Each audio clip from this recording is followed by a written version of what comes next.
Orthodox Yakobaya തർക്കം നിലനിൽക്കുന്ന Odakkali saint Mary's പള്ളിയിൽ സുപ്രീംകോടതി വിധി നടപ്പിലാക്കാനുള്ള പോലീസ് ശ്രമം പരാജയപ്പെട്ടു. യാക്കോബായ സഭ വിശ്വാസികളുടെ കടുത്ത പ്രതിഷേധത്തെ തുടർന്നാണ് പോലീസ് പിന്മാറിയത്. തർക്കമുള്ള മഴുവന്നൂർ സെന്റ് തോമസ് കത്തീഡ്രൽ പള്ളിയിലും യാക്കോബായ വിഭാഗം വിശ്വാസികളുടെ പ്രതിഷേധത്തെ തുടർന്ന് ഇന്നലെ പോലീസ് പിൻവാങ്ങിയിരുന്നു.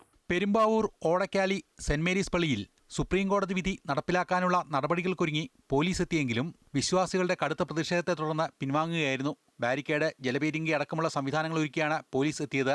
തർക്കം നിലനിൽക്കുന്ന പള്ളി ഗേറ്റിന്റെ താഴുകൾ തകർക്കാൻ ശ്രമിച്ചതോടെ പോലീസും വിശ്വാസികളും തമ്മിൽ ഉന്തുതള്ളുമുണ്ടായി.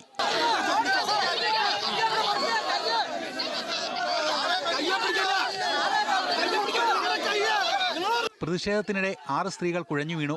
ഇവരെ കോതമംഗലത്തെ സ്വകാര്യ ആശുപത്രിയിലേക്ക് മാറ്റി. ഇത് 11ാം തവണയാണ് ഓടക്കാലിപ്പള്ളിയിൽ കോടതി വിധി നടപ്പിലാക്കാൻ ശ്രമിക്കുന്നത്. ഇടവകാംഗങ്ങളെ പുറത്തിറക്കാൻ ഒരു കോടതിയും പറഞ്ഞിട്ടില്ലാത്തിടത്ത് ഞങ്ങളെ എന്തിനാണ് പുറത്തിറക്കാൻ പരിശ്രമിക്കുന്നത്? ഈ പള്ളിക്കൊരു സ്ഥാപനോദ്ദേശമുണ്ട്. അത് അന്ത്യോക്യ സിംഹാസന കീഴിലുള്ള വൈദിക സ്ഥാനികൾ കർമ്മങ്ങൾ നടത്തി അവരുടെ ആത്മരക്ഷയ്ക്ക് ആവശ്യമായ കൂദാശ കർമ്മങ്ങൾ നടത്തുന്ന വൈദിക സ്ഥാനികളാണ് ഇവിടെ കർമ്മങ്ങൾ നടത്തേണ്ടത്.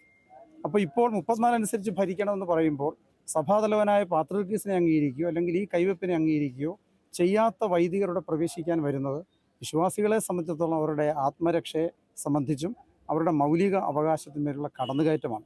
തിങ്കളാഴ്ച വൈകിട്ട് മുതൽ പോലീസ് കാവലിലായിരുന്നു ഓടക്കാലി സെന്റ് മേരീസ് പള്ളി. ഇന്നലെ മഴുവന്നൂർ സെന്റ് തോമസ് കത്തീഡ്രൽ പള്ളിയിലും ഓർത്തഡോക്സ് പക്ഷത്തിന് അനുകൂലമായ സുപ്രീംകോടതി വിധി നടപ്പിലാക്കാൻ പോലീസ് എത്തിയെങ്കിലും യാക്കോബായ വിഭാഗം വിശ്വാസികളുടെ പ്രതിഷേധത്തെ തുടർന്ന് പിൻവാങ്ങിയിരുന്നു. അമൃത ന്യൂസ്, കൊച്ചി.